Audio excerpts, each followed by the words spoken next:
অনেক দিনের সাধনা, জল্পনা কল্পনা, আপনার মোহরে নবুয়তে আমার ঠোঁটটা আমি লাগাবো, আপনার মোহরে নবুয়তের মধ্যে আমার ঠোঁটটা লাগিয়ে আমার ঠোঁটটারে আমি জাহান্নাম থেকে পরিত্রাণ করাবো। এজন্য প্ল্যান প্রোগ্রাম করে এতক্ষণ আপনার জামাটা খুলতে বলেছি। আপনার উপরে আমার কোনো হক নাই। আমার আব্বা মা, আমার সম্পদ, আমার জীবন আপনার জন্য কোরবান গো নবী। ওয়াকানা বাইনা কাতিফাইহি খাতামুন নবুওয়া, আর পিঠের মধ্যে কাজিররিল হাজালা, কবুতরের ডিমের মতো একটা মাহরুন নবুওয়া ছিল। উনি যে শেষ নবী, উনি যে প্রফেট, দ্য লাস্ট মেসেঞ্জার, এটা প্রমাণ আল্লাহ সিল মেরা দিছে বাম দিকের কাঁধে, ডান দিকে না। কোন দিকে? সাহাবারা যারা এটা দেখেছেন তারা বলেছেন যে আমরা দেখেছি এর মধ্যে কিছু চুলও ছিল, একটু লালচে ছিল, একটু উঁচু ছিল। একদিন বিশ্বনবী বললেন, বান্দার কোনো হক আল্লাহ কোনোদিন ছেড়ে দেয় না। আল্লাহর হক আল্লাহ মাফ করে, বান্দার হকের মাফ নাই। যদিও আমি নবী, আমার উপর যদি কোনো হক থাকে বলো, আমি দিয়ে দেব। কোন সাহাবী দাঁড়ায় না। এক সাহাবী দাঁড়িয়ে বললেন, নবী, যুদ্ধের ময়দানে চাবুক চালানোর সময়, লাঠি চালানোর সময় এক কাফেরকে মারতে যে আপনার লাঠির বাড়ি আমার পিঠের মধ্যে পড়েছে। আপনি যেহেতু এই কেসাসটা আদায় করতে চান, আপনার পিঠে আমি লাঠির বাড়ি মেরে এটারে শোধবোধ করে দিতে চাই। সাইয়েদনা ওমরে ফারুক হাতের জামা এরকম পড়তে শুরু করছে, আয় এদিকে আয়, তোরে শোধবোধ করাই। বিশ্বনবী বললেন, ওমর রাখো, এটা বান্দার হক, মিটাতে দাও। বিশ্বনবী বললেন, আসো, তুমি এসে আমার পিঠে লাঠি দিয়ে চাবুক দিয়ে বাড়ি মারো। সাহাবী বলে, ও নবী, তখন দুর্ভিক্ষের সময়ের যুদ্ধ ছিল, আমাদের গায়ে জামা ছিল না। যখন আপনি আমার চাবুকটা পিঠের মধ্যে মেরেছেন, আমার পিঠে তখন জামা ছিল না। আপনি যদি যথা নিয়মে কেসাসটা আদায় করতে চান, আপনার জামাটা খুলেন, খালি পিঠের মধ্যে বাড়িটা মারিস। এবার আর ওমরে ফারুককে ধরে কে? এদিকে আয়, তোরে দেখাইতেছে। বিশ্বনবী বললেন, ওমর থামো, মারতে দাও। বিশ্বনবী উনার জুব্বাটা উপরের দিকে উঠালেন, পিঠের মধ্যে বাড়ি দেওয়ার জন্য ওই সাহাবীকে ডাকলেন। ওই সাহাবী বিশ্বনবীকে পিছন দিক থেকে জড়িয়ে ধরে ওই মোহরে নবুয়তের মধ্যে চুমু দিয়ে ফেলেছে। সাহাবী বললেন, নবী গো, এই নাটক করার জন্য আপনি আমারে মাফ করে দিয়েন। আপনি বিশ্বনবী, উদম গায়ে আপনারে দেখা যায় না, খালি গায়ে আপনারে দেখা যায় না। শুনেছি আপনার পিঠের মধ্যে মোহরে নবুয়ত আছে। অনেক দিনের সাধনা, জল্পনা কল্পনা, আপনার মোহরে নবুয়তে আমার ঠোঁটটা আমি লাগাবো, আপনার মোহরে নবুয়তের মধ্যে আমার ঠোঁটটা লাগিয়ে আমার ঠোঁটটারে আমি জাহান্নাম থেকে পরিত্রাণ করাবো। এজন্য প্ল্যান প্রোগ্রাম করে এতক্ষণ আপনার জামাটা খুলতে বলেছি। আপনার উপরে আমার কোনো হক নাই। আমার আব্বা মা, আমার সম্পদ, আমার জীবন আপনার জন্য কোরবান গো নবী। বিশ্বনবীর পিঠে বাম দিকে খাতামুন নবুওয়া ছিল, মাহরে নবুওয়া। কোন বর্ণনা এসেছে উনি এই মাহরে নবুওয়া দিয়ে পিছন দিকে দেখতেন। বিশ্বনবী যখন নামাজ পড়তেন উনি বলতেন, ইস্তাকিমু ওয়া'তাদিলু ইয়ারহামুকুমুল্লাহ, কাতার সোজা করো, ফাঁকা জায়গা বন্ধ করে দাও। কারণ আমি সামনে যেমনি দেখি, পেছনেও তেমনি দেখি। অনেকে বলেন বিশ্বনবী পেছনে দেখতেন এই মাহরে নবুয়তের জায়গাটা দিয়ে। এটা ছিল বিশ্বনবীর behind CC camera, behind close circuit camera. আল্লাহু আকবার। বিশ্বনবী ছাড়া কোন নবীর পিঠে এরকম মাহরে নবুয়া ছিল নাকি? কথা বলেন। এজন্য ওই নবীরে গালি দিলে সহ্য হয়? কথা বলেন, সহ্য হয়? আবিয়াদুল ইবতাইন, বগল ছিল শুভ্র সাদা। আমাদের বগল কি সাদা? দুর্গন্ধ, কুৎসিত, কালো, তাই না? বিশ্বনবীরটা কালো? কথা কন, শুভ্র সাদা। আমরা দোয়া করি এভাবে। বিশ্বনবী মাঝে মাঝে দোয়া করতে করতে, বৃষ্টির জন্য যখন দোয়া চাইতেন, আরাফার ময়দানে যখন দোয়া চাইতেন, দোয়া করতে করতে হাতটারে উপরের দিকে করতেন। সবাই এরকম হাত তোলেন, সবাই হাত তোলেন। বিশ্বনবী মাঝে মাঝে আবেগের চোটে এইখান থেকে হাতটা এই জায়গায় নিয়ে যেতেন। সুবহানাল্লাহ। বিশ্বনবী যখন হাত আবেগের চোটে উপরের দিকে উঠাতেন, বিশ্বনবীর বগল দেখা যেত। সাহাবারা বলতেন, হাত্তা ইউরা বায়াদু ইবতাইহি, এই সুযোগে আমরা দেখতাম ওনার বগলটা ধবধবে সাদা, কোনো দাগ ছিল না। মুস্তাওয়াল জাবিন, প্রশস্ত ললাট ছিল।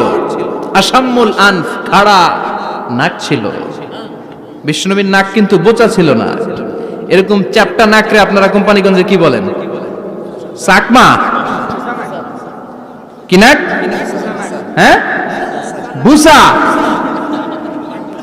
নাক বুসা বা বোচা। বিশ্বনবীর নাক এই চাকমা স্টাইলে নাক ছিল না, খাড়া ছিল, খাড়া নাক ছিল। সুবহানাল্লাহ পড়ো। মুফাল্লিজুল আসনান, দাঁতগুলো ছিল পরিপাটি। বিশ্বনবীর দাঁতের দিকে তাকালে, বিশ্বনবীর হাসির দিকে তাকালে মনে হতো হাসিতে যেন মুক্তা ঝরে। বিশ্বনবী দেখতে কেমন ছিল আন্দাজ পাচ্ছেন না মোটামুটি? এই চমৎকার দেহটা নিয়ে যখন আয়নার সামনে দাঁড়াতেন, বিশ্বনবী জোস জোস পোজ দিতেন না। এখনকার ছেলেপেলেরা বলে আয়নার সামনে দাঁড়াইয়া দেই জোস জোস পোজ, আছে না নাই? বিশ্বনবী জোস জোস পোজ দিতেন না। বিশ্বনবী আয়নার সামনে দাঁড়িয়ে বলতেন, আল্লাহুম্মা হাসানতা খালকি ফাহসিন খুলুকি। ও আল্লাহ, আমার চেহারাটা যেমনি আপনি সুন্দর বানিয়েছেন, আমার হৃদয়টারেও সুন্দর করে দেন। What a attitude, what an attitude! কি অ্যাটিটিউড ছিল উনার! আমরা আয়নার সামনে সেজে পড়ে দাঁড়ালে চুলকে সাইজ করি, পাং করি, স্টাইল করে, ডিজাইন করি। বিশ্বনবী সুন্দর চেহারাটা নিয়ে যখন আয়নার সামনে দাঁড়াতেন বলতেন, আল্লাহ, আমার চেহারাটা যেমনি সাদা, হৃদয়টারও সাদা করে দেন। কিছু মানুষ আছে চেহারা সাদা, হৃদয় কালো, আছে না নাই? কিছু মানুষ আছে চেহারাটা কুচকুচে কালো, অন্তরটা সাদা, এমন মানুষও আছে না নাই? বিশ্বনবীর ভেতরও সাদা, বাহিরও সাদা। সুবহানাল্লাহ। আর এই সুন্দর সাদা দেহ নিয়ে আয়নায় দাঁড়িয়ে পড়তেন, আল্লাহ, চেহারা যেমনি সুন্দর, চরিত্রটাও সুন্দর করে দেয়। এজন্য আয়নার সামনে দাঁড়িয়ে এই দোয়ার দরকার, আছে না নাই? পড়তে রাজি আছেন? মনে থাকবে না মাহফিল শেষ ভুলে যাবেন? মনে থাকবে? আয়নার সামনে আপনি যখন দাঁড়াবেন, আপনার স্ত্রী যখন দাঁড়াবে, আপনার বাচ্চারা যখন দাঁড়াবে, বলে দিবেন, বাবা, আয়নার সামনে দাঁড়ানোর দোয়া পড়ো। কত অসাধারণ দোয়া! পড়েন আওয়াজ করে আমার সাথে, আল্লাহুম্মা হাসানতা খালকি ফাহসিন খুলুকি। আল্লাহুম্মা হাসানতা খালকি ফাহসিন খুলুকি। এর মানে, আল্লাহ, আমার চেহারাটা করেছো সুন্দর, আমার আচরণ, আমার চরিত্রটাও সুন্দর করে দাও। চিৎকার করে পড়েন আমিন। তাহলে বিশ্বনবীর ব্যাপারে তিনটা কথা আমরা শুনবো বলেছিলাম, প্রথমটা শুনে ফেলেছি। মানে উনি দেখতে কেমন ছিল, উনি দেখতে কেমন ছিল, এর মধ্যে আমাদের আমলের কিছু নাই, শুধু বর্ণনা করা আর শোনা আর বিশ্বনবীকে ভালোবাসা, ঠিক কিনা? কারণ উনার না খাড়া, আমার তো খাড়া নাও হইতে পারে। উনি সুন্দর, আমি তো শ্যামলা হইতে পারি, কারণ এটা আল্লাহর দেয়া পরীক্ষা, ঠিক কিনা? দ্বিতীয় পয়েন্ট থেকে আমাদের আমল শুরু। দ্বিতীয় পয়েন্ট ছিল বিশ্বনবীর আচরণগত বৈশিষ্ট্য। আমার নবীর বিহেভিয়ার কেমন ছিল, কন্ডাক্ট সিস্টেম কেমন ছিল, ম্যানার কেমন ছিল, মানুষের সাথে কমিউনিকেশনটা কেমন ছিল, ব্যবহারিক জীবনটা কেমন ছিল, এগুলো আমল করার দরকার, আছে না নাই? কষ্ট হচ্ছে? কষ্ট হচ্ছে? মনোযোগ আছে তো? মনোযোগ আছে না গেছে? আমরা এবার শুনবো বিশ্বনবীর আচরণ কেমন ছিল। বিশ্বনবী যখন রাস্তা দিয়ে হাঁটতেন, ইয়ামশি হাউনান, বিনয়ের সাথে হাঁটতেন। ইয়ামশি হাউনান, রহমানের বান্দারাও বিনয়ের সাথে রাস্তা দিয়ে হাঁটে, ঠিক কিনা? ওয়া ইবাদুর রাহমানিল্লাযীনা ইয়ামশুনা আলাল আরদি হাওনান ওয়া ইযা খাতাবাহুমুল জাহিলুনা ক্বালু সালামা। রহমানের বান্দারা যখন রাস্তা দিয়ে হাঁটে, বিনয়ের সাথে হাঁটে, তারা অহংকার প্রদর্শন করে না, মানুষের সাথে বিনয়ের সাথে রাস্তা দিয়ে হাঁটে। এজন্য রাস্তা দিয়ে যখন হাঁটবো, বিনয়ের সাথে হাঁটবো। রাজি আছেন তো? নাকি অহংকার প্রদর্শন করে হাঁটবেন? বিশেষ করে যুবকেরা, 3-4 জন যুবক একসাথে হলে রাস্তায় ওদের আর কারো হুঁশ জ্ঞান থাকে না, পুরো দুনিয়াটাই মনে হয় দুনিয়াটাই আমার, আছে না নাই? না, মুরব্বীকেও সম্মান করবা, মহিলাদেরকে সম্মান করবা, তোমার জায়গায় তুমি হাঁটবা, ভদ্রভাবে হাঁটবা। ভদ্রভাবে হাঁটার দরকার, আছে না নাই? উনি মুরব্বী, একদিন উনিও তোমার মতো যুবক ছিল, ঠিক কিনা? এই যে আমার কালো দাড়ি, আজীবন কালো থাকবে? কথা বলেন। উনার সাদা দাড়ি, ছোটবেলায় মনে সাদা দাড়ি নিয়ে আসছিল না? হ্যাঁ, উনিও একদিন তাগড়া যুবক ছিল, উনিও কোম্পানিগঞ্জ বাজারে দাঁড়ালে লোকজন তাকিয়ে থাকতো, ঠিক কিনা? তার মানে রং ধরা যৌবন জং ধরে শেষ। যৌবন সব সময় থাকে না, সার্টেন একটা পিরিয়ডের জন্য আল্লাহ দিয়েছে। এজন্য যুবক ভাইরা, তোমাদের রক্ত গরম, তোমাদেরকে বিনয়ী হতে হবে বেশি, ঠিক কিনা? রাজি আছো তো সবাই? বিশ্বনবী বিনয়ের সাথে হাঁটতেন। ওয়াকানা ইয়াতাবাসসাম, সবসময় মুচকি হাসতেন। কি করতেন? মুচকি হাসেন তো আপনারা? হাসেন না? মুচকি হাসবেন, কারণ মুচকি হাসতে পয়সা লাগে না। লাগে? মুচকি হাসি দেন তো একটা। এই যে সবার এখন মুচকি হাসি, পয়সা লাগছে? কথা কন। তাবাসসুমুকা ফি ওয়াজহি আখিকা সাদাকা, you would smile to your brother, it's a charity. তুমি তোমার ভাইয়ের দিকে তাকিয়ে যে মুচকি হাসবে, এত সদকা দেওয়ার সওয়াব হয়ে যাবে। বিশ্বনবী সব সময় মুচকি হাসতেন। হাসি তিন ধরনের, তাবাসসুম, দিহক, কাহকাহা। কাহকাহা মানে অট্ট হাসি, আলিফ লাইলার দত্তরা যেমন হাসি দেয় ওই হাসি। এটা নামাজের মধ্যে কেউ দিলে নামাজও শেষ, ওযুও। আর দিহক, হালকা আওয়াজে হাসি, সামান্য দাঁত দেখা যায় মাঝে মাঝে। বিশ্বনবী মজা করে এরকম হাসি দিতেন, কিন্তু সব সময় বিশ্বনবীর ঠোঁটের মধ্যে মুচকি হাসি লেগেই থাকতো। তাহলে আমরা বিনয়ের সাথে হাঁটবো, নাম্বার 1। নাম্বার 2, সবসময় মুচকি হাসবো। রাজি আছেন? ঘরে যেই স্ত্রীকে একটা মুচকি হাসি দিবেন, আজকে রাতেই দিবেন, যেই একটা মুচকি হাসি। রাজি আছেন? হ্যাঁ? ভালোবাসা বাড়াই দিবে কে? কথা কয় না। ভালোবাসার কথা আসলে আওয়াজ কমে যায়। ভালোবাসার কথাও কোরআনে আছে না নাই? আল্লাহু আকবার। আল্লাহ দাম্পত্য জীবনের ভালোবাসা তুমি বাড়িয়ে দাও। ইদাল তাফাতা ইলতাফাতা জামিআন। এই দুই একজন ওঠা বসা করতেছে কেন? ওঠা বসা করা যাবে না, বসেন। আর অল্প কয়েক মিনিট কথা বলবো। এখানে তো অনেক বিশৃঙ্খলা, আমি তো বলতেছি না কিছু, অনেক বিশৃঙ্খল হয়ে গেছে মাহফিলটা। ওঠা বসা করা যাবে না, বসেন। 2-4 মিনিট কথা বলে আমরা একসাথে বিদায় নিব। কারণ এই মাহফিলগুলোর একটা সৌন্দর্য আছে, আপনি ওঠা বসা করলে সৌন্দর্যটা নষ্ট হয়। আপনি কি মনে করছেন শুধু এই মিডিয়া কর্মীরাই ভিডিও করে, ফেরেশতাদের ভিডিও নাই? ওয়া কুল্লা শাইইন আহসাইনাহু ফি ইমামিম মুবিন। ফেরেশতাদের ভিডিও ক্যামেরার নাম ইমামুম মুবিন। সুবহানাল্লাহ পড়েন। এই ইমামুম মুবিন নামক ক্যামকর্ডার, এটা দিয়ে তারা রেকর্ড করে নিয়ে যায়। এজন্য ওঠা বসা করলে এটা সুন্দর লাগবে। কথা বলেন। আর উঠবেন কেউ? আর কয়েক মিনিট কথা বলবো, আমরা কেউ উঠবো না ইনশাআল্লাহ। পড়েন। ইদাল তাফাতা ইলতাফাতা জামিআন। বিশ্বনবীর যদি ডানে বায়ে কোথাও তাকানোর দরকার হতো, উনি আর চোখে তাকাতেন না। অনেকে এইভাবে বসে আছে, ডানে এমনে তাকায়, এমনে আছে না নাই? এইভাবে এমনে তাকায়, আছে না নাই? এইভাবে তাকানো যাবে না। বিশ্বনবী ডানে তাকানোর দরকার হলে ইলতাফাতা জামিআন, অ্যাবাউট টার্ন, ঘুরে যেতেন, ঘুরে এইভাবে তাকাতেন। আবার বায়ে তাকানোর দরকার হলে বুকটা নিয়ে, শরীরটা নিয়ে ঘুরে যেতেন, এইভাবে তাকাতেন। সুবহানাল্লাহ পড়বেন না? আর চোখে তাকানো কি ভালো স্বভাব? বিশ্বনবী ইদাল তাফাতা ইলতাফাতা জামিআন, যেদিকে তাকাবেন ওদিকে ফুল্লি মনোনিবেশ করতেন, তারপরে তাকাতেন। সুবহানাল্লাহ পড়েন। ওয়া কানা মুস্তাহিয়ান, লাজুক ছিলেন, বেশ লাজুক। এখন সমাজে লাজুকতা নাই, লাজ শরম আমরা হারাতে বসেছি, ঠিক কি না?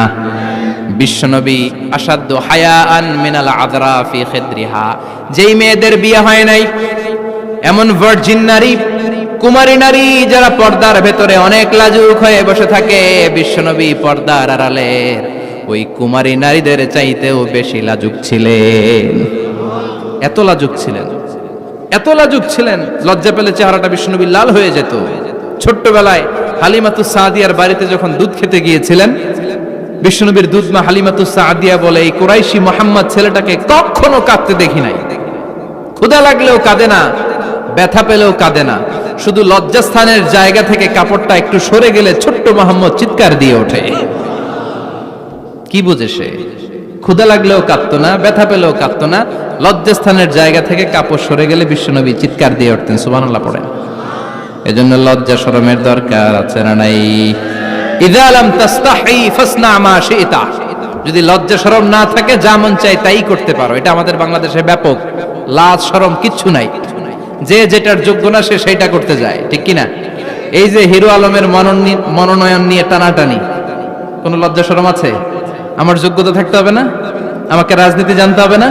আমাকে যদি আজকে বলে মিজানুর রহমান আজহারী আপনি অনেক কোয়ালিফাইড লোক, আপনি কালকেই দেশের প্রধানমন্ত্রী, আমি ওই জায়গায় বেহুশ, কারণ আমার নাই কোনো রাজনৈতিক জ্ঞান, নাই কোনো ডিপ্লোম্যাটিক জ্ঞান, নাই কোনো কূটনৈতিক জ্ঞান, এই কাজ আমার নয়। এজন্য লাজুকতার বড় দরকার। যেখানে যার বসা দরকার সে সেখানে যাবে। কিয়ামতের আগে যেই লোক যেই চেয়ারে বসার দরকার ওই লোক ওই চেয়ারে বসবে না। এটা হলো কিয়ামতের আলামত। জোরে কোন ঠিক কিনা? সভাপতি হওয়ার যোগ্যতা নাই, সভাপতি হয়, আছে না নাই? সেক্রেটারি হওয়ার যোগ্যতা নাই, সেক্রেটারি হয়, এরকম সমাজে আছে না নাই? নেতা হওয়ার যোগ্যতা নাই, নেতা হয়, আছে না নাই? সবগুলো কিয়ামতের আলামত। আমার বিশ্বনবী এমন লাজুক ছিলেন, বিশ্বনবীর মতো এমন লাজুক নবী আর কেউ ছিল নাকি? কথা বলেন। ওয়া কানা আসহাবুল মাইমানা, বিশ্বনবী ডানপন্থী ছিলেন। কি পন্থী? কি পন্থী? মুষ্টিবদ্ধ ডান হাতটাকে এরকম উপরের দিকে করেন আর চিৎকার করে বলেন, বিশ্বনবী কোন পন্থী ছিল? আমরা কোন পন্থী? জান্নাতে কারা ঢুকবে? কোন বামপন্থীর স্থান জান্নাতের ভেতরে হবে? চিৎকার করে বলেন, কোন নাস্তিক জান্নাতে ঢুকতে পারবে? এজন্য নবীদের মতো ডানপন্থী হতে হবে, যেরকম ঠিক কিনা? বিশ্বনবী সব ভালো কাজগুলো ডান দিক দিয়ে করতে পছন্দ করতেন। জামা পরলে ডান দিক দিয়ে, খাবার বিতরণ করলে ডান দিক দিয়ে, মুসাফা করা শুরু করলে ডান দিক দিয়ে, ডান দিক দিয়ে ভালো কাজ বিশ্বনবী পছন্দ করতেন। সুবহানাল্লাহ পড়েন। আসহাবুল মাইমানা, বিশ্বনবী মেহমানদারি করতে পছন্দ করতেন। আমরা করি তো? মেহমানদারি করান? মেহমান ঘরে আসলে ভালো লাগে? খারাপ লাগে কার কার দেখি? সবার ভালো লাগে, কিন্তু আমরা অনেকে খুশি হই না।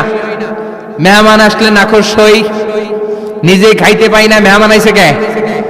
খাওয়ামু করতে, খাওন নাই, যেন ও খাওন বানাইছে। খাওন পাঠায় কে? রিজিক দেয় কে? গোটা বিশ্বের সবাই মিলে আমরা একটা চাল বানাতে পারবো নাকি? ওমিয়া চাইনিজ চাউল না, চাইনিজ ডিম না, ওগুলো সবাই পারে, ঠিক কিনা? আল্লাহর বানানো ন্যাচারাল চাল, গাছের মধ্যে হওয়া যেই চাল, ধান আল্লাহ তৈরি করেছে, এরকম ধান, এরকম একটা পেয়ারা, এরকম ছোট্ট একটা কমলার টুকরা গোটা বিশ্বের সবাই মিলে বানাতে পারে নাকি? এজন্য রিজিকের মালিক কে? মেহমান আপনার রিজিকে ভাগ বসাতে আসে না, সে তো তার রিজিক নিয়ে আসে, সে আরো এসে আপনার রিজিকে বরকত ঢুকিয়ে দিয়ে যায়। চিল্লা এখন ঠিক কিনা? কারণ আমরা বরকতে বিশ্বাসী। বরকত বিশ্বাস করেন? 5 লাখ টাকা মাসে কামায়, ডাইন হাতে বা হাতে, আছে না নাই? হালাল হারাম ইচ্ছা মতো কামায়, মাস শেষে কিচ্ছু থাকে না, এরকম ডাকাইত আছে না নাই? হসপিটালের একটা বিল পরিশোধ করতে 3 লাখ চলে যায়, ঋণের বোঝায় জর্জরিত, রাতে ঘুম নাই, তার মানে বরকত নাই। আরেকজনের বেতন 20,000, কয় হাজার? বাড়ি ভাড়া 6,000, বাজার খরচ 6,000, ছেলে মেয়ের স্কুলের বেতন 6,000, বেড়ায় দান করে আরো 1,000, আরো থাকে। সুবহানাল্লাহ পড়েন। দিস ইজ কল্ড বারাকা। 20,000-এর বেতনের ভেতরে বারাকা ছিল। 5 লক্ষ ইনকাম, 1 টাকাও নাই, ঠিক কিনা? এজন্য কোটি টাকার মালিক দেখলে মনে করবেন না অনেক সুখ। এই দুনিয়ার জীবনটা ধোঁকা, মোহাচ্ছন্ন হয়ে আছি আমরা। এটা ধোঁকা, এটা মরিচিকা, এটা চাকচিক্যময় একটা জায়গা। মৃত্যুর পর মনে হবে একটা দুঃস্বপ্ন ঘটেছিল আমার, বিশাল এক জগৎ পড়ে আছে সামনে। দুনিয়াটাই ধোঁকা, দুনিয়াটাই মোহের জায়গা, আমরা সবাই মোহাচ্ছন্ন হয়ে আছি। দুনিয়ার উদাহরণ হলো 3টা লাশ আর 4টা স্বর্ণের টুকরার সমান। 3 জন যুবক কাজের জন্য বেরিয়েছে, পথিমধ্যে 4টা স্বর্ণের টুকরা পেয়েছে। যুবক কয়টা? স্বর্ণ পাইছে কয়টা? মহা খুশি, খুশিতে বাকবাকুম, 4টা স্বর্ণের বড় বড় টুকরা পাইছে। আমরা আজীবন খেলে বসে খেয়ে যেতে পারবো, কিচ্ছু লাগবে না আমাদের। 3 বন্ধু বলে ভাগ করি, আরেকজন বলে ক্ষুধা লাগছে। একজন যা বাজার থেকে রুটি কিনে নিয়ে আয়, খাওয়ার পরে ভাগ করবো। একজন রুটি কিনতে গেল, শয়তান 2টারে বুঝায়, ওইটারে মারতে পারলে ভাগ বটোয়ারা সহজ হবে। তোরা 2 জন স্বর্ণ 4টা, তুই নিবি 2টা, ও নিবে 2টা। হিসাব সহজ না? 2 বন্ধু প্ল্যান করছে, ওইটারে মাইরা তুই 2টা, আমি 2টা। যেটা রুটি আনতে গেছে প্ল্যান করেছে রুটির মধ্যে বিষ মিশায় নেই, কি মিশাবো? বিষ। তাহলে বিষ খাওয়া রুটি খেয়ে ওই 2টা সে সব পাবে, আমি পাবো। ভাগাভাগির কিছু নাই, সব যাবে আমার কাছে। 4টা স্বর্ণের টুকরার মালিক আমি। রুটির মধ্যে বিষ মেখে নিয়ে এসেছে, ওই 2 বন্ধু প্ল্যান অনুযায়ী ওইটারে ধরে মেরে ফেলছে। এবার মহা খুশি। এক বন্ধু কয়, এবার তো ভাগ বটর আর কিছু নাই, তুই 2টা, আমি 2টা, আগে খাইয়া লইস। আগে খাওয়ার পরে এই 2টাও নাই। 3টা লাশ, 4টা স্বর্ণের টুকরা, এটাই তো দুনিয়ার জীবন, ঠিক কিনা? আসল জীবন কবর থেকে শুরু হবে, কোন ঠিক কিনা?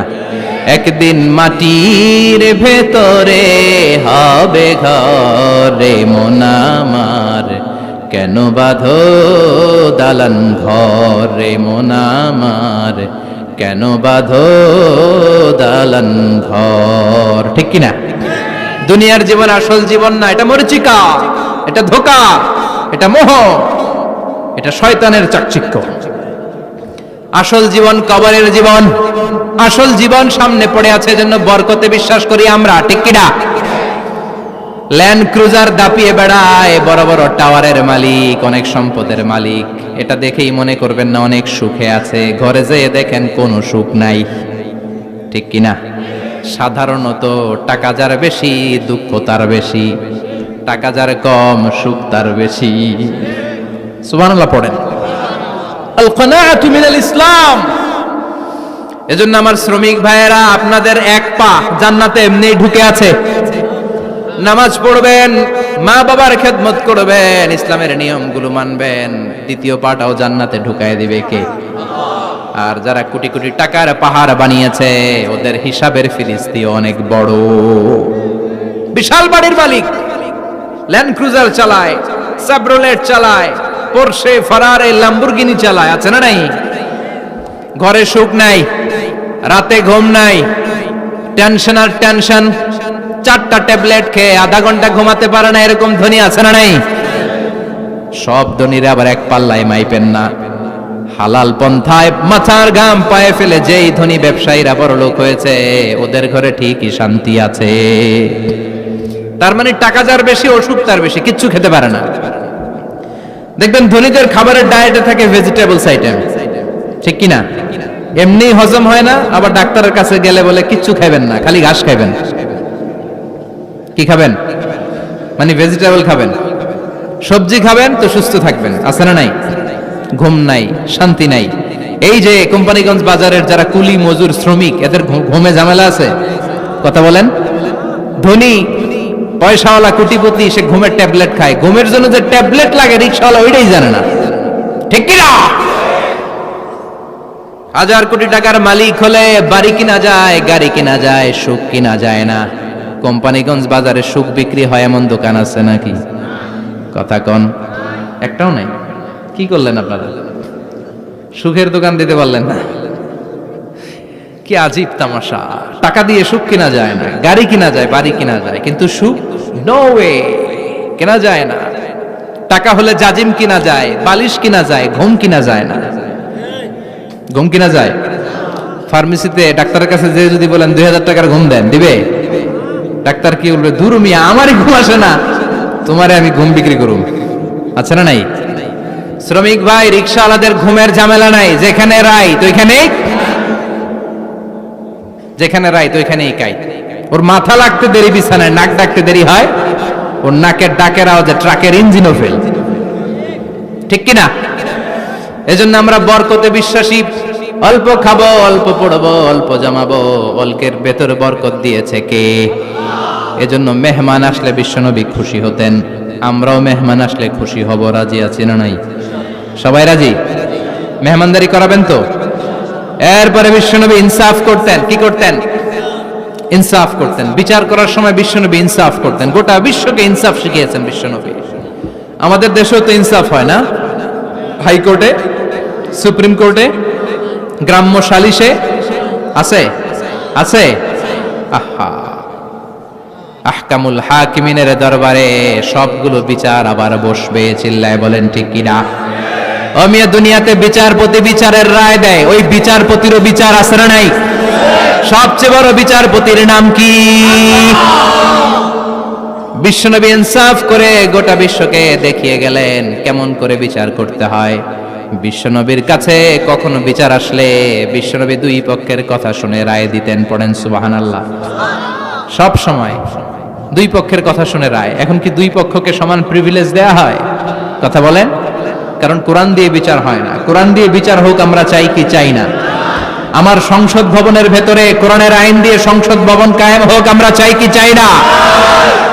সেনাবাহিনীর ভেতরে দরবার হলগুলোতে যখন আলোচনা বসে কোরআন মাঝখানে থাকবে, চিল্লায় বলেন ঠিক কিনা? দেশের সবগুলো ক্যান্টনমেন্টের ভেতরে কোরআন থাকার দরকার আছে না নাই? সবগুলো আদালতের ভেতরে কোরআন থাকার দরকার আছে না নাই? কোরআনের আইন অনুযায়ী আমার দেশের সব নিয়ম কানুন চলবে, আমরা চাই কি চাই না?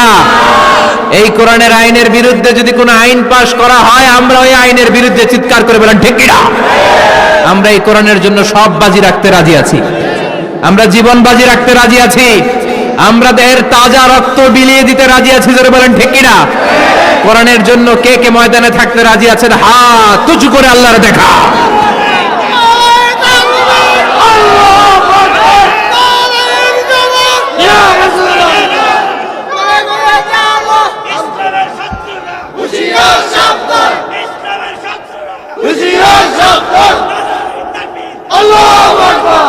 আল্লাহ কোরআনের জন্য যে ভালোবাসাটাকে তুমি কবুল করো, আমরা যেন দেখে যেতে পারি যে এই দেশে কালেমার পতাকা পতপত করে উড়েছে।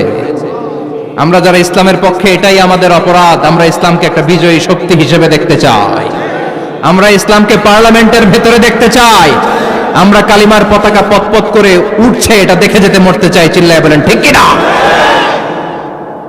বিশ্বনবী ইনসাফ শিখালেন, বিচার আসলে দুই পক্ষের কথা শুনতেন। বিশ্বনবীর স্ত্রী সাউদা এসে বলে, নবী, আমি আপনার কুমারী বউ আয়েশার ঘরে তরকারি নিয়ে গিয়েছিলাম, ঝোল নিয়ে গিয়েছিলাম, কোন বর্ণনায় পায়েস নিয়ে গিয়েছিলাম। তরকারি দেওয়ার পরে আপনার স্ত্রী রেগে বলে, তরকারি দিলা কেন? আমি কি তরকারি রাঁধতে পারি না? আনলা কেন? রাগের চোটে তরকারির ঝোল নিয়ে পায়েস নিয়ে আমার গালের মধ্যে মাখিয়ে দিয়েছে আপনার বউ। আপনি তো শ্রেষ্ঠ বিচারক, নবী বিচার করে দেন। দুই বউয়ের মধ্যে ঝগড়া আছে না নাই? বিশ্বনবী সাউদার কথা শুনলেন, মা আয়েশাকে ডেকে পাঠালেন। মা আয়েশারে বললেন, ও আয়েশা, আসলে এমনটা করেছো নাকি? মা আয়েশা বলে, নবী, তখন আমার মেজাজটা বড্ড গরম ছিল, রাগের মাথায় ঝোল নিয়ে আমি সাউদার মুখে লাগিয়ে দিয়েছি। আসলে কাজটা কথা শুনে রায় দেয় নাই, ঠিক কি না? দুইজনের কথা শুনে বিশ্বনবী বললেন, আমার আদালতের রায় হচ্ছে কিসাস, টিট ফর ট্যাট।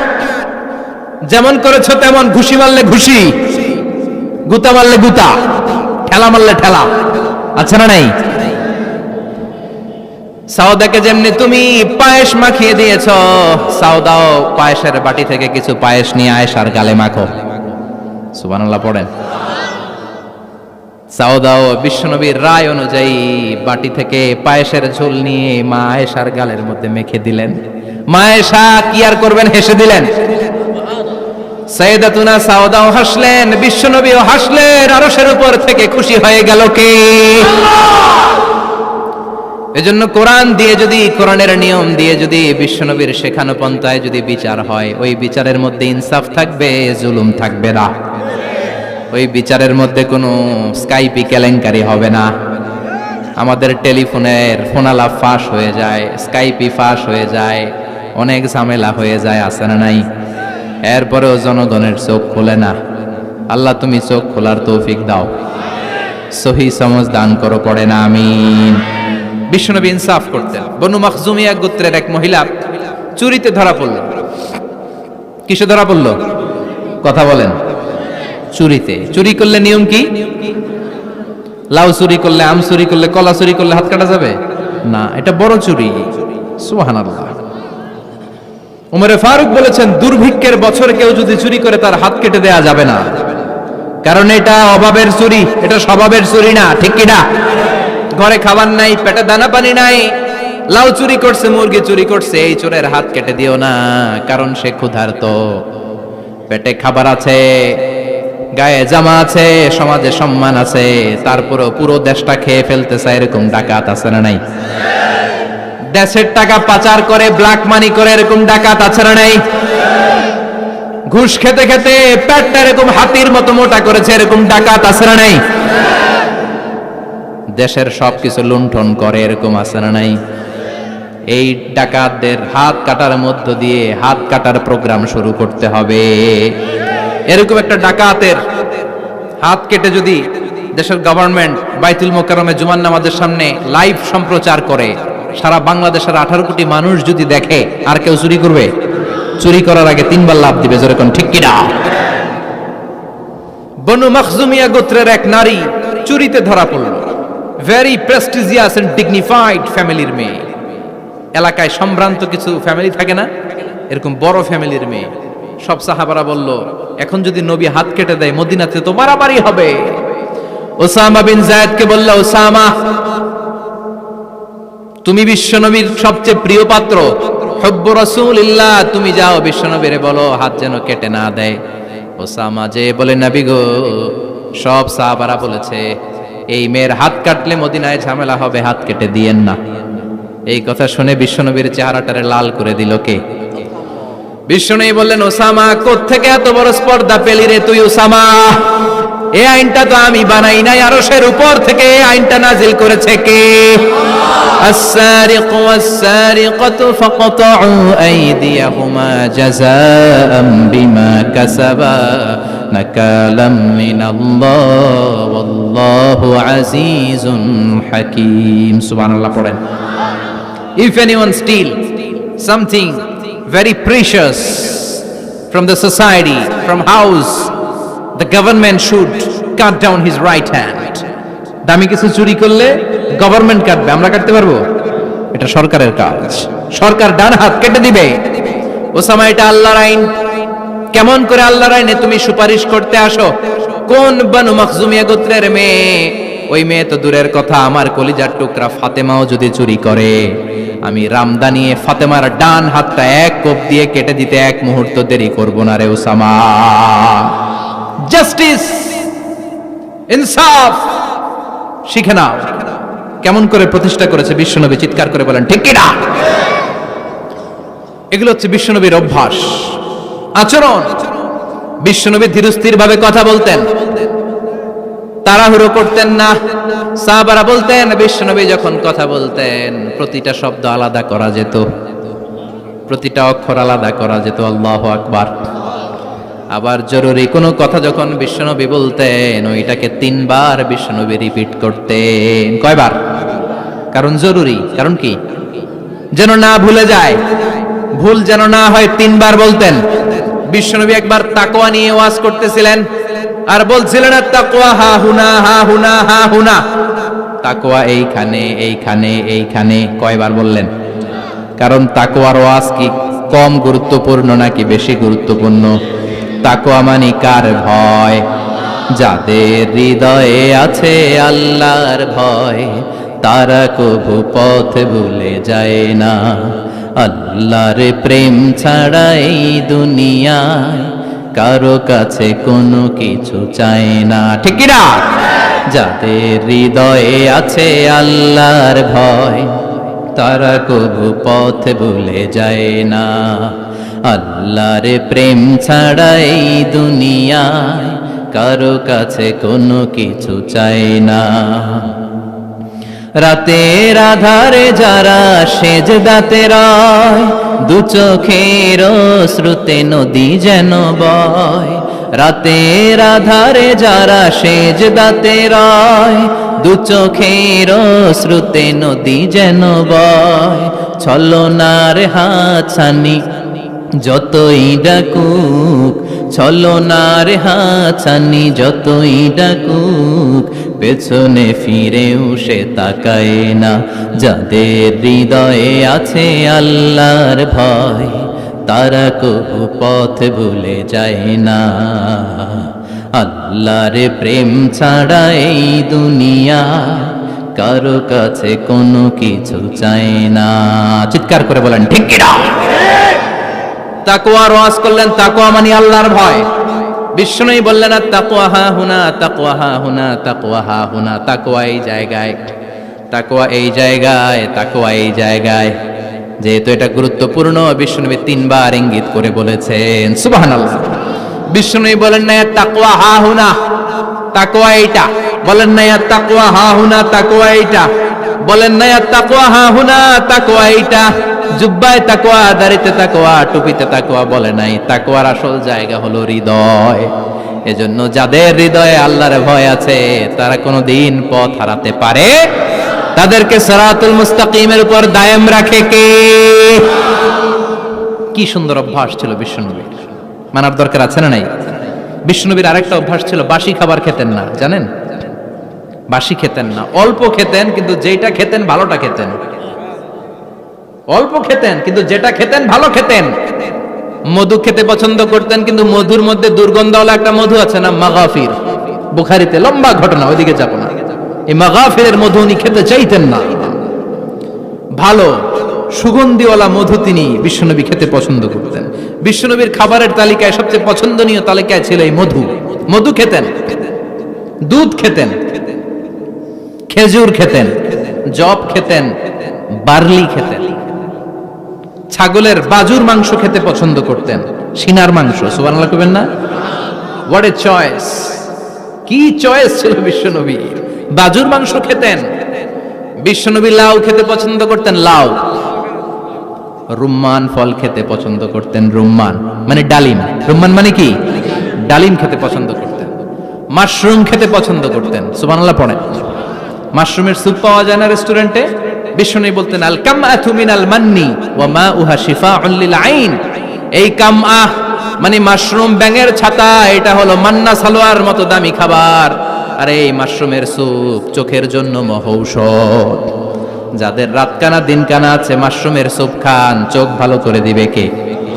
এজন্য বিশ্বনবী যেগুলো খেত এগুলো খাওয়ার দরকার আছে না নাই? বিশ্বনবীর যে সুন্দর চরিত্র ছিল, আচরণ ছিল, এগুলো পালনের দরকার আছে না নাই? তাহলে বিশ্বনবীর তিনটা কথা বলবো বলেছিলাম। প্রথম কথা ছিল দেখতে কেমন ছিল। অনেক কথা এত বলা যাবে না, সংক্ষেপে বললাম যে বিশ্বনবীর আচরণ কেমন ছিল। এখন শুনবো, শেষ কথা বলে যাই, বিশ্বনবীর ইন্টেলেকচুয়াল পাওয়ার কেমন ছিল, ওনার বুদ্ধিমত্তা কেমন ছিল। Our beloved prophet Muhammad, the last messenger, was a very good mediator. বিশ্বনবী ভালো মিডিয়েটর ছিলেন। বিশ্বনবী ভালো মধ্যস্থতাকারী ছিলেন। ঝগড়া লাগলে মিলাই দিতে পারতেন চমৎকার। সুবহানাল্লাহ বাড়িতে দেয়া। জিমায় পড়ছেন? কষ্ট হচ্ছে? আর কয়েক মিনিট পড়বো, একটা তাকবীর দেন, লিল্লাহি তাকবীর। He was a very good mediator. মধ্যস্থতাকারী ব্যক্তিত্ব ছিলেন। স্বামী স্ত্রীর মধ্যে ঝগড়া লাগলে মিলাইয়া দিতেন, বন্ধু বন্ধু ঝগড়া মিলাইয়া দিতেন, সমাজে সমাজে মারামারি মিলাইয়া দিতেন। মক্কা থেকে মদিনায় যখন গেলেন, মদিনায় 120 বছরের একটা যুদ্ধ চলছিল, কেউ যুদ্ধটা থামাতে পারে না। বিশ্বনবী 7 দিনের ব্যবধানে যুদ্ধ থামিয়ে দিলে। Intellectual capacity, very good mediator. এজন্য বিশ্বনবীর উম্মত যারা, তাদের অভ্যাস হবে ঝগড়া লাগায় দেওয়া যাবে না, মিলায় দিতে হবে, ঠিক কিনা? আমরা যদি ঝগড়া দেখি দূর থেকে আরো লাগায় দিতে চাই, আছে না নাই? কোম্পানিগঞ্জ বাজারে ঝগড়া, কয় লাগুক আরো লাগুক, ধরবি না, থামাবি না, দূর থেকে মজা দেখি, মজাই লাগে, এরকম ডাকাইত আছে না নাই? আগুন লাগলে পানি দিয়ে নেবায়, অনেকে তেল ঢালে, আছে না নাই? কি করবেন? মিলিয়ে দিবেন। আপনার মর্যাদা বাড়িয়ে দিবে কে? বিশ্বনবী ভেরি গুড মিডিয়েটর ছিলেন। বিশ্বনবী লজিক্যাল এবং রেশনাল ছিলেন, বুদ্ধিমত্তাকে কাজে লাগাতেন। এক সাহাবী এসে বলে, নবী ইযান লি বিজিনা, আমার জিনার অনুমতি দেন। কিসের অনুমতি? কার কাছে অনুমতি চাইলো? অন্যান্য সাহাবারা এই যুবক ছেলেটাকে ধমকাতে লাগলো, বসো, এই মিয়া বসো, বিশ্বনবীর কাছে কি কথা বলে এগুলা? ওই যুবক বসে রইল। বিশ্বনবী কাজ সারলেন, এরপর বললেন, আইনাস শাবাব, ওই যুবকটা কোথায়, এদিকে আসো, কি চাইছো বলো। কয়, বিশ্বনবী আপনি আমারে জিনা করার অনুমতি দেন। বিশ্বনবী যুবকটারে কাছে ডেকে আনলেন, বললেন, ও যুবক, তোমার ঘরে বোন আছে কিনা? কয়, আছে। তোমার বোনের সাথে কোনো পুরুষ জিনা করুক, তোমার কেমন লাগবে? সে বলে, আমি এই পুরুষটারে হত্যা করব। হত্যা করবা? ওকে, ডান। তোমার ঘরে মা আছে কিনা? আছে। তোমার মায়ের সাথে পর পুরুষ জিনা করবে, কেমন লাগবে? কয়, আমি সাইজ করবো ওরে। তোমার ঘরে স্ত্রী আছে কিনা? আছে। তোমার স্ত্রীর সাথে যদি কেউ জিনা করে কেমন লাগবে? বলে, আমি তারে ছাড়বো না। বিশ্বনবী বললেন, তাহলে যেই মহিলার সাথে তুমি জিনা করবা, সেও তো কারো বোন, সেও তো কারো স্ত্রী, সেও তো কারো মা, ঠিক কিনা? সুবহানাল্লাহ, হোয়াট এন ইন্টেলেকচুয়াল ক্যাপাসিটি। যুবক বলে, তাই তো, এভাবে তো ভাবি নাই। আমি যার সাথে পাপ কর্ম করব, সেও তো কারো বোন হবে, সেও তো কারো মা হবে, সেও তো কারো স্ত্রী হবে। ও নবী, আপনি আমারে মাফ করে দেন, আমার জন্য দোয়া করে দেন, যেন তাকওয়ার উপর জীবন প্রতিষ্ঠা করতে পারি। লজিক্যালি জিনিসকে সলভ করার চেষ্টা করতেন। মুআয ইবনে জাবালকে বিশ্বনবী সাল্লাল্লাহু আলাইহি ওয়াসাল্লাম ইমাম বানিয়ে পাঠালেন। উনি ইমামতি করতে গেলেন এক মসজিদে। মাগরিবের সালাতে উনি লম্বা কেরাত ধরলেন। এশার নামাজ শুরু করলেন সূরা বাকারা দিয়ে, কোরআনের সবচেয়ে ছোট সূরা। হ্যাঁ, বড়? কত বড়? বিশাল বড়। এখন ওই এলাকার মুসল্লিরা ছিল কৃষক মুসল্লি। এক কৃষক মুসল্লি সাহাবী নামাজের পেছনে দাঁড়ালেন, দেখলেন বাকারা দিয়ে ধরছে, কেরাত শেষ হয় না, আর দাঁড়িয়ে থাকতে পারে না, পায়ে ব্যথা করে, পিঠে ব্যথা করে। কিছুক্ষণ পর রেগে মেগে নামাজ ছেড়ে দিয়ে বারান্দায় নামাজ পড়ে বিশ্বনবীর কাছে বিচার দিতে গেলেন। যে বললেন, নবী এমন ইমাম পাঠাইছেন এশা পরে বাকারা দিয়া। বিশ্বনবীকে সর্বনাশ, মুয়াজ তো ভেজাল লাগাই ফেলতেছে। ডেকে পাঠালেন, সহিহ বুখারীর বর্ণনা। বিশ্বনবী বললেন, মুয়াজ, what are you doing there? কি করছো তুমি সেখানে? আফাতানুন আনতা ইয়া মুআজ? ও মুয়াজ, তুমি কি ফিতনা বাজাও নাকি? তুমি কি ফিতনা ছড়াচ্ছ নাকি? খেটে খাওয়া মানুষ, কৃষক মানুষ, মাঝারি সাইজের কত সুন্দর সূরা আছে, ওয়াদ-দুহা ওয়াল-লাইলি ইযা সাজা, আল কারিআতু মাল কারিআ, আসনা নাই, আলহাকুমুত তাকাসুর, আসনা নাই। এগুলো দিয়ে না পড়ে বড় বড় সূরা ধরলা কেন রে মুআজ? আফাতানুন আনতা ইয়া মুআজ? তোমারে কি আমি অ্যাপয়েন্টমেন্ট দিছি তুমি ফিতনা বাজাবা? খবরদার মুআজ, ইয়াসসিরু ওয়ালা তুআসসিরু, ইসলামকে মানুষের কাছে সহজ করে উপস্থাপন করবা। বাশশিরু ওয়ালা তুনাফিরু, ইসলামকে এমন ভাবে উপস্থাপন করবা না যে তোমার কথা শুনে মানুষ দিন থেকে ভেগে ভেগে যায়। তাহলে এই দায়ভার ইসলামের নয়, এই দায়ভার বর্তমানে তোমার কাঁধের উপর। চিৎকার করে বলেন ঠিক কিনা? আমাদের মধ্যে অনেকে ইসলামকে অনেক কঠিন করে ফেলে, মানুষকে আশার বাণী শোনায় না। কই এমনে না পড়লে আপনার বাদ, আপনি বেদাত করছেন, আপনি শিরক করছেন, আপনার কিচ্ছু হবে না। যারে বলে কিচ্ছু হবে না, সে বলে আমার যেহেতু কিচ্ছু হবে না, তোর কথা শোনার আমার দরকার নাই। যে আমারে আশার বাণী শোনায় আমি তার কাছে যাই, ঠিক কি না? এজন্য সহিহ ইসলাম আপনি প্রচার করবেন, but your approach should be very flexible. 100 বছর যেটা চালু আছে আপনি একদিনই উঠিয়ে দিতে পারবেন? It's not a logical approach. বিশ্বনবীর অ্যাপ্রোচ, বিশ্বনবীর রেশনাল ক্যাপাসিটি এমনটা ছিল না। সহজভাবে বুঝাবেন। আদ-দীনু ইউসরুন লা উসরা ফি, দিনটা হলো সহজ, দিনের মধ্যে কাঠিন্যতা নাই। সুবহানাল্লাহ, কি ক্যাপাসিটি! আমি যেমনি আপনাদেরকে নিয়ে বসে ওয়াজ করতেছি, বিশ্বনবী ওয়াজ করতেন, তবে সংক্ষিপ্ত ওয়াজ। আমরা আধা ঘন্টা করে যদি রাখতে চাই, হুজুর আরো আধা ঘন্টা করেন। তো আরো আধ ঘন্টা করে যদি শেষ করতে চাই, হুজুর আর 10 মিনিট করেন। হুজুর ওয়াজ অনেক টেস্ট লাগে, হুজুর নামাজ টেস্ট লাগে না। আচ্ছা না নাই? ওয়াজ ভাল লাগে, নামাজ ভাল লাগে না, কিন্তু বিশ্বনবীর ওয়াজ ছিল সংক্ষিপ্ত। আর বিশ্বনবী বলতেন, one of the minor sign before the day of judgement, your lecture will be longer, your সালাত উইল বি শর্টার। কিয়ামতের আগে তোমাদের লেকচার, ইসলামী লেকচার লম্বা হবে, নামাজ হয়ে যাবে সংক্ষিপ্ত। এই আলামত সমাজে আছে না নাই? বিশ্বনবী সংক্ষিপ্ত কথা বলতেন, আর ওনার বুদ্ধিবৃত্তিক ক্যাপাসিটি কাজে লাগিয়ে তিনি বুঝাতেন। হাত দিয়ে ইঙ্গিত করতেন, আঙ্গুলের বিভিন্ন ব্যবহার সমাজে আছে না নাই? এরকম করলে এটারে লাইক বলে না, এরকম করলে বলে ডিসলাইক। আবার ক্রিকেটে এরকম করলে কয় ছক্কা, আবার একটা উড়াইলে কয় তুই যা। একটা মানে কি? আবার বিজয় দেখায় কেমনে? কথা কন, ভিক্টরি। আছে না নাই? বিশ্বনবীও এটাকে মডার্ন টিচিং মেথোডোলজি বলে। আধুনিক শিক্ষা পদ্ধতিতে এখন দেখবেন যে আগে ব্ল্যাক বোর্ডে লিখতো, এখন হোয়াইট বোর্ডে লিখে মার্কার দিয়ে। আগে বই থেকে বুঝাতো, এখন ভিজুয়ালাইজ করে, ভিডিও দেখিয়ে শেখানো হয়, ঠিক কি না? বিশ্বনবী এটা করতেন। বিশ্বনবী একবার কিয়ামতের ওয়াজ করছেন, দুইটা আঙ্গুলকে এরকম করে বললেন, আনা বুইসতু আনা ওয়াস সাআতু কাহাতাইন, এই দুইটা আঙ্গুল যেমনি কাছাকাছি, আমি এবং কিয়ামত এরকম কাছাকাছি নাজিল হয়েছি। আমি এবং কিয়ামত এরকম কাছাকাছি। বুইসতু আনা ওয়াস সাআতু কাহাতাইন। আবার বলতেন, আনা ওয়া কাফিলুল ইয়াতীমি কাহাতাইন, আমি এবং ইয়াতীমের রক্ষণাবেক্ষণকারী এই দুইজন জান্নাতের এরকম কাছাকাছি থাকবো। কোন সুবহানাল্লাহ। এরকম আঙ্গুল দিয়ে বিশ্বনবী বুঝাতে চাইতেন। আবার মাটির মধ্যে খেজুর গাছের ডালা দিয়ে লম্বা একটা দাগ টানলেন, ডানে বায়ে অনেকগুলো দাগ টানলেন। সাহাবারা বললেন, এটা কি? বিশ্বনবী বললেন, এই যে দাগটা দেখলা, এই দাগটার নাম হলো সিরাতুল মুস্তাকিম। চিল্লায় বলেন, এই দাগটার নাম কি? সিরাতুল মুস্তাকিম। আর ডানে বায়ে ছোট ছোট যে দাগগুলো দিলাম এগুলো হলো সুবুলুশ শয়তান, শয়তানের রাস্তা। সিরাতুল মুস্তাকিমে উঠলে শয়তানের রাস্তা থেকে অনেক হাতছানি আছে না নেই? ডানে বায়ে তাকানো যাবে না। সিরাতুল মুস্তাকিমে যে তুমি উঠেছো, চলতে থাকে বা চলা শুরু হলো দুনিয়াতে, শেষ হয়ে যাবে জান্নাতে। বিশ্বনবী মাঝে মাঝে বুঝানোর জন্য প্রশ্ন করতেন, কারণ প্রশ্ন ছুড়ে দিলে মানুষের মধ্যে জানার আগ্রহ বাড়ে না কমে? কথা বলেন। আমি যদি একটা প্রশ্ন করি আর বললাম উত্তর দেন, কেউ পারতেছেন, একটু ঠেকা ঠেকা ভাব, ঠেকে যাচ্ছেন, তখন হুট করে উত্তরটা বললে এটার জীবনে ভুলবেন না, বলবেন? কারণ ওই যে ঠেকছেন, শিখছো কোথায়? ঠেকছি যেথায়, ঠিক কি না? বিশ্বনবী প্রশ্ন করতেন। বিশ্বনবীর এই প্রশ্নটা বলে শেষ করছি। বিশ্বনবী সাহাবাদের মাঝখানে ওয়াজ করতেছেন আর বলতেছেন, ইন্না মিনাশ শাজারি শাজারা লা ইয়াসকুতু ওয়ারাকুহা মাসালুহু কামাসালিল মুসলিম। বললেন, আমাদের এই ভূখণ্ডে এমন একটা গাছ আছে, যেই গাছের পাতা ঝরে না, এই গাছের দৃষ্টান্ত মুমিনের দৃষ্টান্তের মতো। বলো তো গাছটা কি? কে জানো? কেউ কথা কয় না।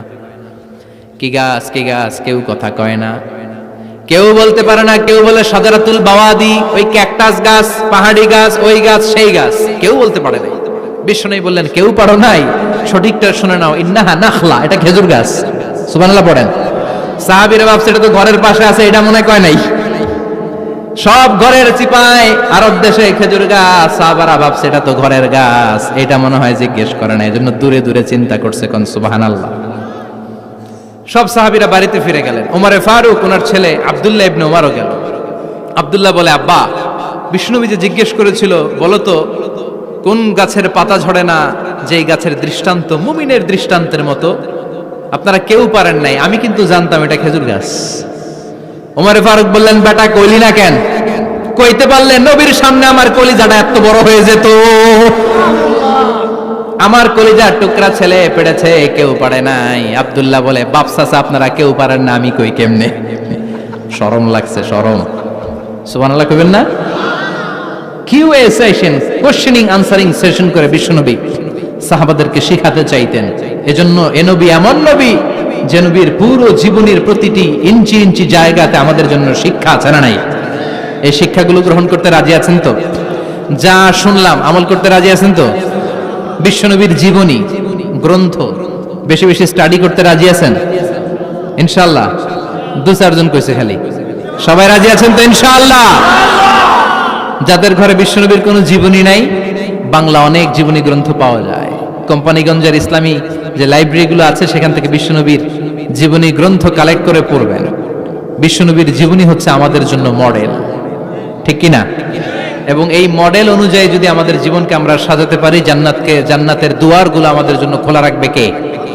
আল্লাহ আমাদের সবাইকে কথাগুলো বুঝার ও আমল করার তৌফিক দান করুক। আমরা পড়ি আমিন।